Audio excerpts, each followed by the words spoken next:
بسم اللہ الرحمن الرحیم۔ عزیز بچوں، پچھلے سبق میں ہم نے اسلامی عقائد کا ایک عقیدہ ایمان بالیوم الآخرت یعنی عقیدہ قیامت پڑھا تھا۔ آج ہم نے دو سبق پڑھنے ہیں، ایک ایمان بالملائکہ کے بارے میں اور ایک ایمان بالکتب کے بارے میں۔ سب سے پہلے ایمان بالملائکہ۔ ملائکہ کا جو لفظ ہے یہ ملک کی جمع ہے، اور یہ ملک کا لفظ جو ہے یہ ملوکہ سے نکلا ہے۔ ملوکہ کے معنی ہوتے ہیں پیغام، سندیسہ، جسے انگریزی میں میسج کہتے ہیں۔ اس لحاظ سے ملائکہ یا ملک کے معنی ہوتے ہیں پیغام پہنچانے والا، قاصد، پیغام رساں وغیرہ وغیرہ۔ پہلے ہم نے رسالت کے سبق میں پڑھا تھا کہ رسول کے معنی بھی یہی ہوتے ہیں۔ رسول بھی قاصد ہوتا ہے، پیغام بر ہوتا ہے، پیغام رساں ہوتا ہے۔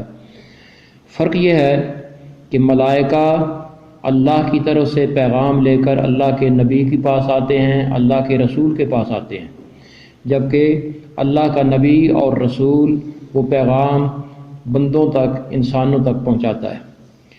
شریعت کی اصطلاح میں ملائکہ جو ہیں یہ اللہ اور اللہ کے رسولوں کے مابین پیغام رسانی کا کام کرنے والی مخلوق ہے، اور یہ اللہ تعالیٰ کی ایسی مخلوق ہے جنہیں اللہ تعالیٰ نے حضرت آدم علیہ السلام سے بہت پہلے نور سے پیدا فرمایا تھا۔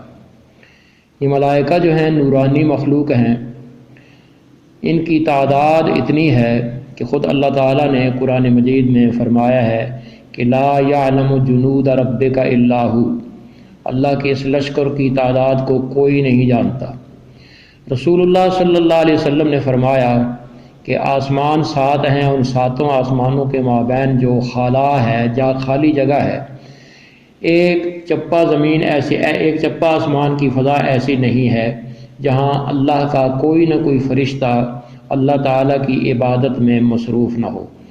اس سے اندازہ لگایا جا سکتا ہے کہ فرشتوں کی تعداد کتنی زیادہ ہو سکتی ہے۔ قرآن مجید میں اللہ تعالیٰ نے فرشتوں کے بارے میں یہ بات بھی ارشاد فرمائی ہے کہ اولی اجنحۃ، یہ پروں والی مخلوق ہے، ان کے پر ہوتے ہیں۔ بعض فرشتوں کے 2 پروں کا ذکر قرآن مجید میں ہے، بعض فرشتوں کے 3 پروں کا ذکر قرآن مجید میں ہے۔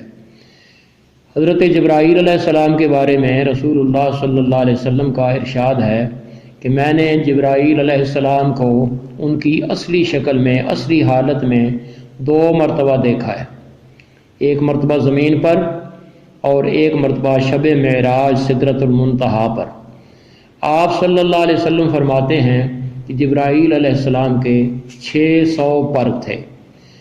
یہ باتیں ساری وہ ہیں جو قرآن مجید سے اور رسول اکرم صلی اللہ علیہ وسلم کے ارشادات سے ہمیں معلوم ہوتی ہیں۔ اب ان باتوں پر ایمان رکھنا، یعنی ایمان بالملائکہ اور فرشتوں کے بارے میں ساری باتیں ماننا، یہ اتنا ہی اہم ہے، اتنا ہی ضروری ہے جتنا ہم پہلے عقیدہ توحید میں اللہ تعالیٰ کی ذات اور صفات کے بارے میں پڑھ چکے ہیں، یا آدم علیہ السلام سے لے کر رسول اللہ صلی اللہ علیہ وسلم تک 1.25 لاکھ کے قریب انبیاء علیہ السلام کے بارے میں پڑھ چکے ہیں، یا ہم نے قیامت کے بارے میں جو اجزائے قیامت، موت سے لے کر جنت تک، یہ سب پڑھے ہیں۔ ان میں سے ہر بات پر ایمان لانا ضروری ہے۔ اسی طرح یہ بات ذہن میں رکھیے کہ فرشتوں پر ایمان لانا بھی ضروری ہے، اور فرشتوں کے بارے میں اللہ تعالیٰ نے قرآن مجید میں جو کچھ بیان فرمایا ہے اس پر ہم نے ایمان رکھنا ہے۔ قرآن مجید میں اللہ تعالیٰ نے فرشتوں کی صفت بیان فرمائی ہے کہ سب سے بڑی صفت ان کی یہ ہے کہ اللہ کے انتہائی تابع فرمان ہے، لا یعصون اللہ ما یفعلون اللہ تعالیٰ کی کبھی نافرمانی نہیں کرتے، وَيَفْعَلُونَ مَا يُؤْمَرُونَ، اور وہی کچھ کرتے ہیں جس کا انہیں اللہ نے حکم دیا ہوتا ہے۔ دوسری صفت جو خود فرشتوں کی زبان سے قرآن مجید میں بیان ہوئی ہے وہ ہے نحن نسبح بحمدک ونقدس لک، ہم اللہ کی حمد اور اللہ کی پاکی اور تقدیس بیان کرتے ہیں۔ تیسری بات جو اللہ تعالیٰ نے فرشتوں کے بارے میں قرآن مجید میں بیان فرمائی ہے وہ یہ ہے کہ ہر وقت اللہ تعالیٰ کی حمد میں، عبادت میں مصروف رہتے ہیں، اور نہ یہ عبادت سے تھکتے ہیں اور نہ ہی عبادت سے اکتاتے ہیں۔ اس کے بعد بچوں آپ کو یہ بات سمجھنی چاہیے کہ رسول اکرم صلی اللہ علیہ وسلم کی بعثت مبارکہ سے پہلے مکے کے مشرکوں کا اور یہود کا اس فرشتوں کے بارے میں جو عقیدہ تھا وہ انتہائی غلط تھا۔ مثلا فرشتوں کے بارے میں مشرکین مکہ کا ایک عقیدہ یہ تھا کہ یہ فرشتے اللہ تعالیٰ کی بیٹیاں ہیں، اور چونکہ یہ اللہ تعالیٰ کی بیٹیاں ہیں اس لیے ہمیں دکھائی نہیں دیتی۔ قرآن مجید نے اس کی تردید فرمائی ہے کہ اللہ تعالیٰ وہ تو لم یلد ولم یولد ہے، نہ اس کا کوئی بیٹا ہے اور نہ ہی اس کی بھی کوئی بیٹی ہے، بلکہ یہ اللہ تعالیٰ کی مخلوق ہیں جو اس کی انتہائی تابع فرمان ہے۔ دوسرا، یہود کا یہ عقیدہ تھا کہ وہ بعض فرشتوں کو اپنا دشمن سمجھتے تھے۔ مثلا یہودیوں کے علماء کا ایک وفد نبی علیہ السلام کے پاس آیا اور اس نے کچھ سوال کیے تھے۔ ان سوالوں میں ایک سوال یہ تھا کہ آپ پر یہ وحی کون سا فرشتہ لاتا ہے؟ تو رسول اللہ صلی اللہ علیہ وسلم نے فرمایا کہ مجھ پر وہی فرشتہ وحی لاتا ہے جو آدم علیہ السلام سے لے کر عیسیٰ علیہ السلام تک تمام انبیاء پر وحی لاتا رہا۔ تو یہودی جو ہیں اٹھ کھڑے ہوئے اور انہوں نے کہا پھر ہم آپ کی بات نہیں مانتے کہ یہ جو جبرائیل ہے اس کی ہمارے ساتھ بڑی سخت دشمنی ہے۔ تو اللہ تعالیٰ نے ان کی اس بات کا ذکر کر کے قرآن مجید میں فرمایا ہے کہ جو شخص اپنے آپ کو جبریل کا، میکائیل کا دشمن سمجھتا ہے یا انہیں اپنا دشمن سمجھتا ہے، فرشتے میری مخلوق ہیں، ان کے ساتھ دشمنی کا دعویٰ کرنے والا ان کا دشمن نہیں، در حقیقت وہ اللہ کا دشمن ہے۔ یہ بات بڑی واضح ہے۔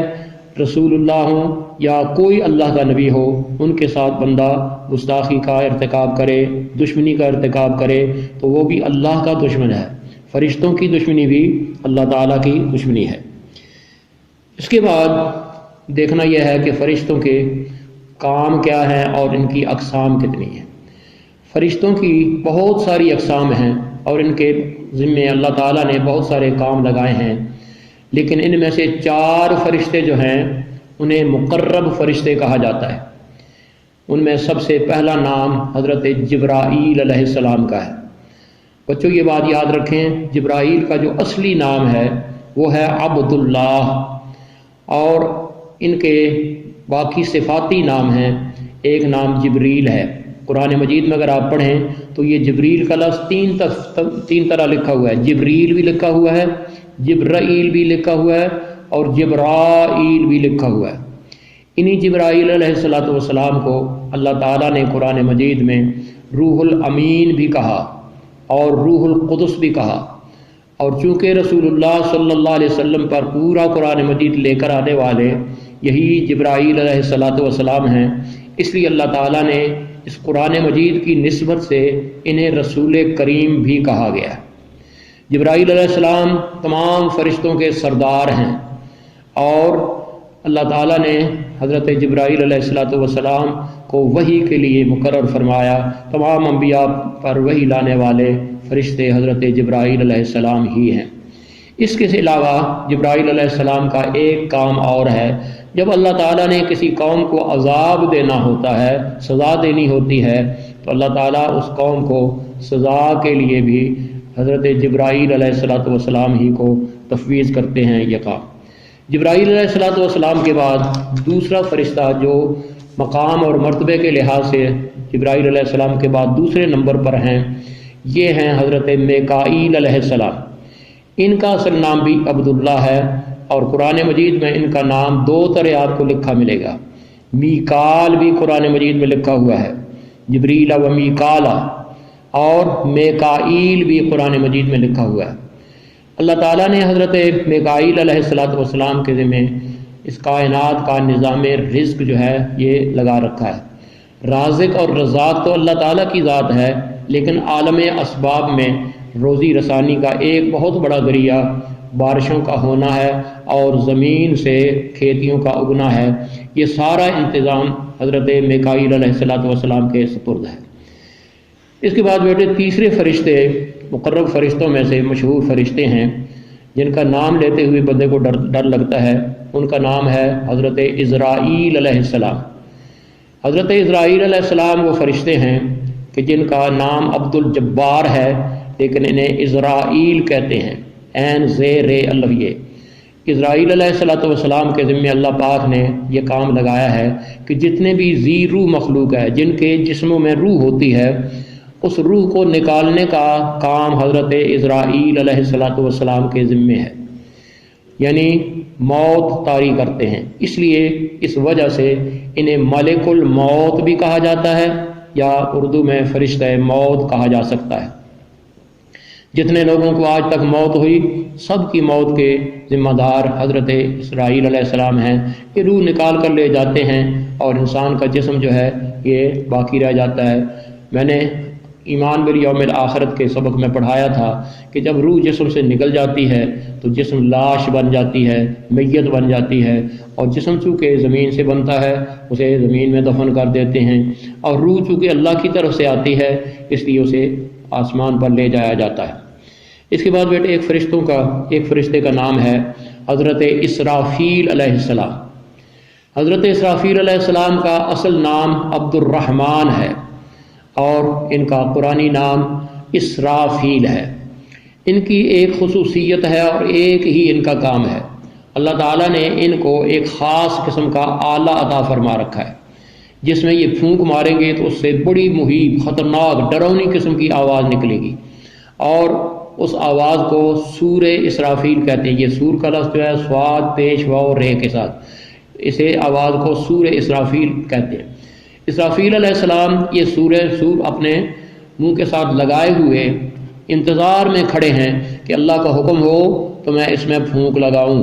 تو حضرت اسرافیل علیہ السلام جب اللہ کے حکم پر سور اسرافیل میں پہلی پھونک لگائیں گے، اس سے ایک بڑی دہشت ناک آواز پیدا ہوگی جس سے ساری کائنات ہل جل جائے گی، تہس نہس ہو جائے گی اور قیامت برپا ہو جائے گی۔ تو پہلے سور اسرافیل کی پھونک سے قیامت برپا ہوگی، پھر جب اللہ کا حکم ہوگا تو اسی اسرافیل علیہ السلام کی سور میں دوسری پھونک لگے گی، جس سے ساری کائنات نئے سرے سے بن جائے گی، نیا آسمان وجود میں آئے گا، نئی زمین وجود میں آئے گی، اور بعث بعد الموت کا سلسلہ شروع ہوگا جو ہم نے ایمان بالیوم الآخرت کے سلسلہ میں پڑھا ہے۔ یہ چند مشہور فرشتے ہیں جنہیں مقرب فرشتے کہتے ہیں۔ اس کے علاوہ بیٹے کچھ فرشتوں کو اللہ پاک نے ہم میں سے ہر ایک کے ساتھ لگا رکھا ہے۔ ایک فرشتہ دائیں کندھے پر، ایک دوسرا فرشتہ بائیں کندھے پر۔ انہیں کرامن کاتبین کہا جاتا ہے۔ میں اور آپ جو کام کرتے ہیں، اچھا کام اللہ کے فضل سے کرتے ہیں تو یہ دائیں کندھے والا فرشتہ لکھ لیتا ہے۔ خدا نخواستہ کو غلط کام کرتے ہیں، گناہ کا کام کرتے ہیں، بائیں کندھے والا فرشتہ لکھ لیتا ہے۔ اللہ تعالیٰ فرماتے ہیں قرآن مجید میں کہ کرامن کاتبین یعلمون ما تفعلون، جو تم کرتے ہو کرامن کاتبین اسے جانتے ہیں اور اسے لکھ لیا کرتے ہیں۔ گویا یہ ہمارا روزنامچہ لکھ رہے ہیں اور ہمارا اعمال نامہ مرتب کر رہے ہیں۔ یہ چند موٹی موٹی باتیں تھیں جو ملائکہ کے بارے میں ایمان کے سلسلے میں قرآن مجید اور نبی اکرم صلی اللہ علیہ وسلم کے ارشادات سے ہمیں معلوم ہوتی ہیں۔ اس کے بعد ہمارے عقائد کا ایک اہم حصہ، اہم ترین عقیدہ، وہ ایمان بالکتب ہے۔ بیٹو، جب اللہ تعالیٰ نے آدم علیہ السلام کو زمین پر خلیفہ بنا کر، خلیفۃ اللہ فی الارض بنا کر جنت سے زمین پر اتارا تھا، تو اللہ تعالیٰ نے اس وقت آدم علیہ السلام سے ایک بات ارشاد فرمائی تھی کہ اما یاتینکم منی ھدی، اے آدم علیہ السلام، آپ اور آپ کی اولاد جس زمین پر رہیں گے، آپ کے جسمانی ضروریات، خوراک، غذا، دوا، جو کچھ بھی جسمانی ضرورت ہے، آپ کو تمام جسمانی ضروریات زمین ہی سے میسر آئیں گی، لیکن آپ کے جسموں کے اندر جو روح ہے اس کی غذا آپ کو زمین سے نہیں ملے گی۔ اما یاتینکم منی ھدی، وہ میں ضرورت کے مطابق وقتاً فوقتاً آسمان سے بھیجتا رہوں گا۔ اس لیے جو کوئی میری بھیجی ہوئی ہدایت کے مطابق چلے گا وہ کامیاب اور بامراد ہوگا۔ اس ارشاد الہی کے پیش نظر حضرت آدم علیہ السلام سے لے کر آخری نبی حضرت محمد صلی اللہ علیہ وسلم تک جتنے بھی انبیاء کرام علیہ السلام آئے، اللہ نے ضرورت کے مطابق بعض پیغمبروں کو صحیفے عطا فرمائے اور بعض پیغمبروں کو آسمانی کتابیں عطا فرمائیں۔ ایک صحابی نے نبی علیہ السلام سے پوچھا تھا کہ اللہ کے رسول، آسمانی صحیفوں کی تعداد کتنی ہے؟ پہلے یہ بات ذہن میں رکھیں کہ صحیفہ کسے کہتے ہیں۔ صحیفہ کہتے ہیں چھوٹی سی کتاب کو، اردو میں سے کتابچہ کہہ سکتے ہیں، انگریزی میں سے آپ پمفلٹ کہہ سکتے ہیں، تو چھوٹی کتاب جو ہے اسے صحیفہ کہا جاتا ہے۔ صحابی نے سوال کیا کہ آسمانی صحیفوں کی تعداد کتنی ہے؟ تو رسول اللہ صلی اللہ علیہ وسلم نے فرمایا آسمانی صحیفوں کی تعداد تقریباً 100 ہے۔ اب یہ جو 100 صحیفے ہیں، ان میں سے کچھ صحیفے تو اللہ تعالیٰ نے حضرت آدم علیہ السلام کو عطا فرمائے تھے، کچھ صحیفے اللہ تعالیٰ نے حضرت شیس علیہ السلام کو عطا فرمائے تھے، کچھ صحیفے اللہ تعالیٰ نے حضرت ادریس علیہ السلام کو عطا فرمائے تھے، کچھ صحیفے اللہ تعالیٰ نے حضرت ابراہیم علیہ السلام کو عطا فرمائے، اور 10 صحیفوں کا ذکر حضرت موسیٰ علیہ السلام کے ذکر میں ملتا ہے۔ یہ 10 صحیفے وہ ہیں جو تورات سے پہلے موسیٰ علیہ السلام کو ملے تھے، اور اب وہ 10 کے 10 صحیفے تورات میں موجود ہیں۔ یہ جو میں نے بعض صحیفوں کا ذکر کیا، اس کا حوالہ اللہ تعالیٰ نے قرآن مجید میں 2 جگہ دیا ہے۔ ایک جگہ ارشاد فرمایا ہے اِنَّ هَذَا لَفِي الصُّحُفِ الْأُولَىٰ صُحُفِ ابراہیم و موسیٰ، یہ بات جو تمہیں سمجھائی جا رہی ہے، یہ بات اس سے پہلے موسیٰ علیہ السلام کے صحیفوں میں بھی بیان ہو چکی ہے، اور یہ بات حضرت ابراہیم علیہ السلام کے صحیفوں میں بھی بیان ہو چکی ہے۔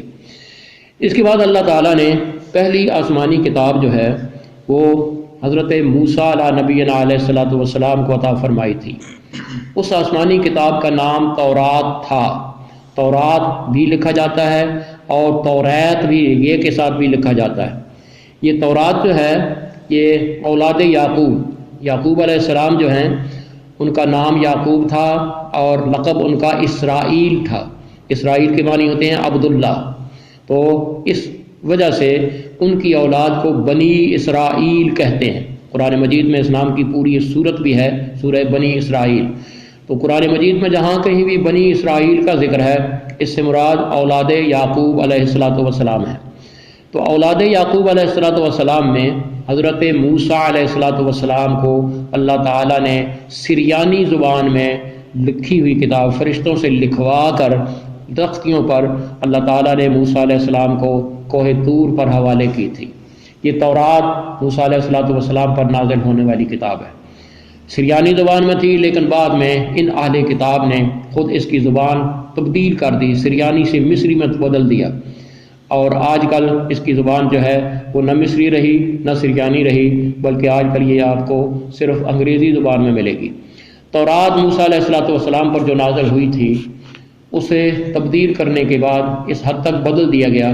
اس وقت اگر آپ تورات کو ڈھونڈیں دنیا میں تو آپ کو اصلی تورات کہیں نہیں ملے گی، بلکہ تورات جو بائبل نام کی کتاب مشہور ہے، اس میں ایک حصہ تورات کا ہے، اور اس میں بھی 5 حصے ہیں۔ کسی کا نام سفر تکوین ہے، کسی کا نام سفر خروج ہے، کسی کا نام سفر عدد ہے، لیکن یہ اصلی تورات نہیں، یہ انسانوں کی اپنی طرف سے تبدیل شدہ کتاب ہے۔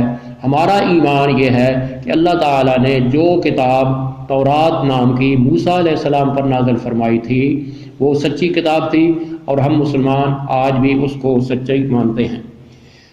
تورات کے کئی ہزار سال بعد اللہ تعالیٰ نے حضرت داؤد علیہ السلام، جنہیں اللہ کریم نے زمین کی بادشاہت کی عطا فرمائی تھی، خلیفۃ اللہ بنایا تھا، زمین کی حکومت اور بادشاہت بھی ملی تھی، ان داؤد علیہ السلام پر اللہ تعالیٰ نے ایک اور کتاب نازل فرمائی۔ اس کتاب کا نام ہے زبور۔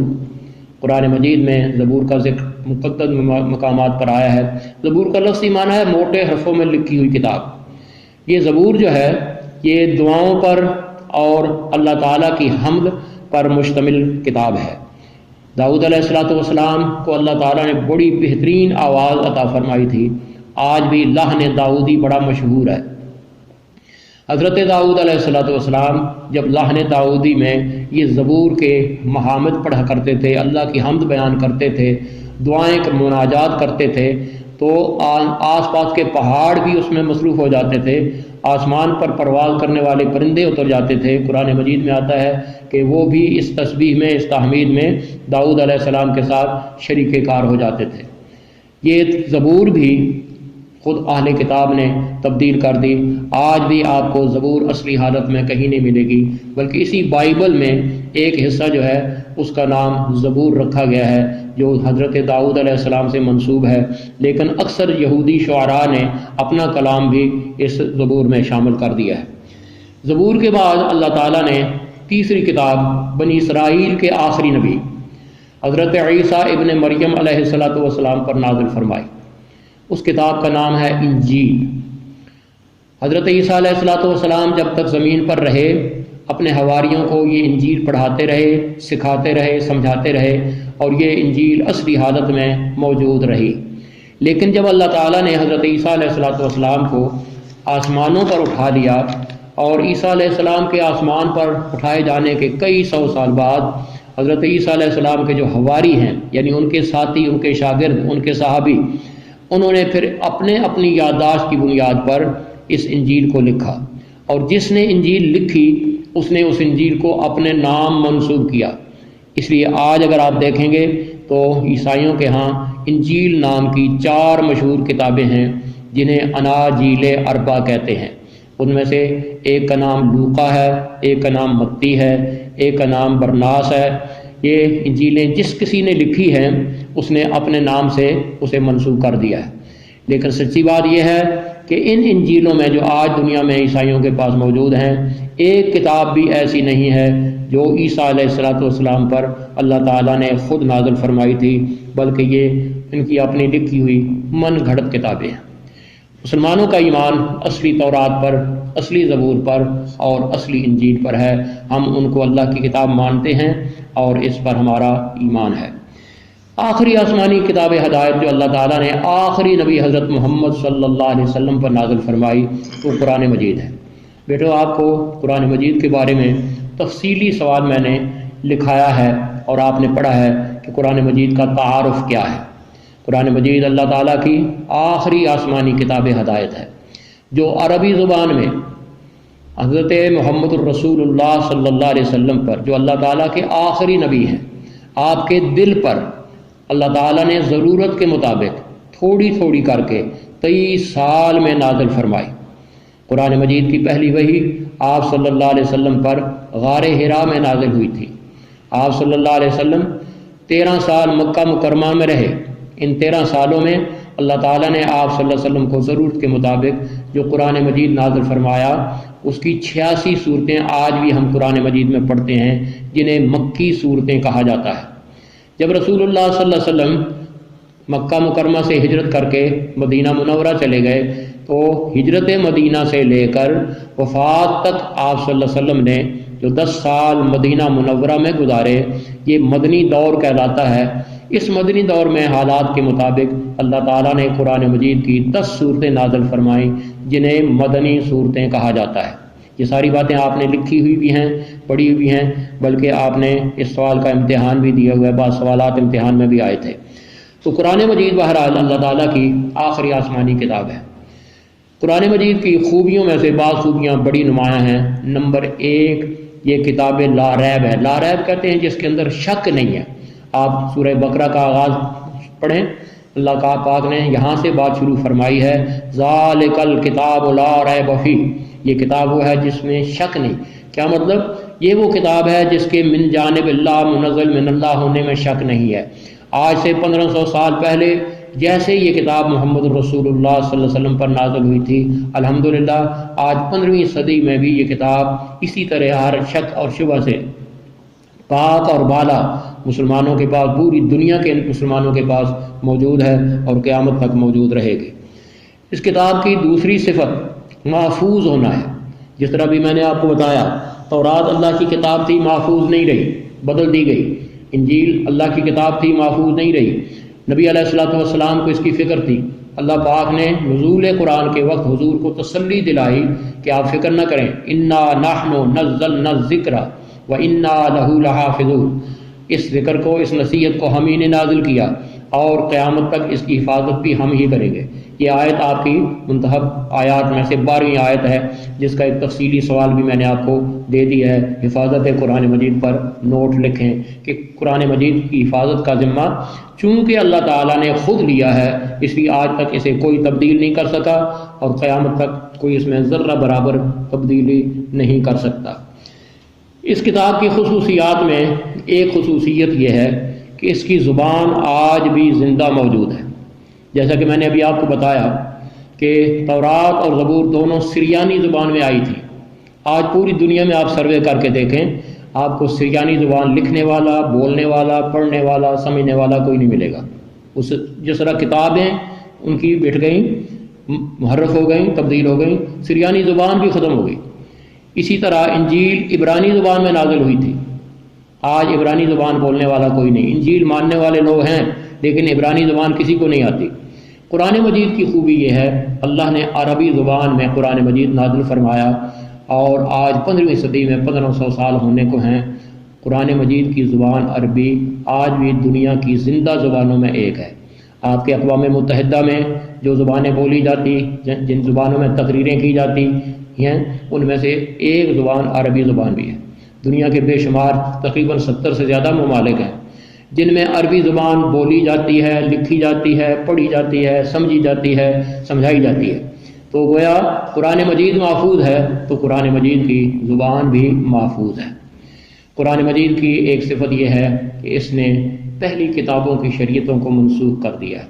یعنی ہم تورات کو مانتے ہیں، زبور مانتے ہیں، انجیل مانتے ہیں، لیکن ہم عمل کریں گے تو قرآن مجید کے احکام پر، کیونکہ ان کے احکام کو قرآن مجید نے منسوخ کر دیا ہے۔ یہ ناسخ ہے اور وہ منسوخ ہے۔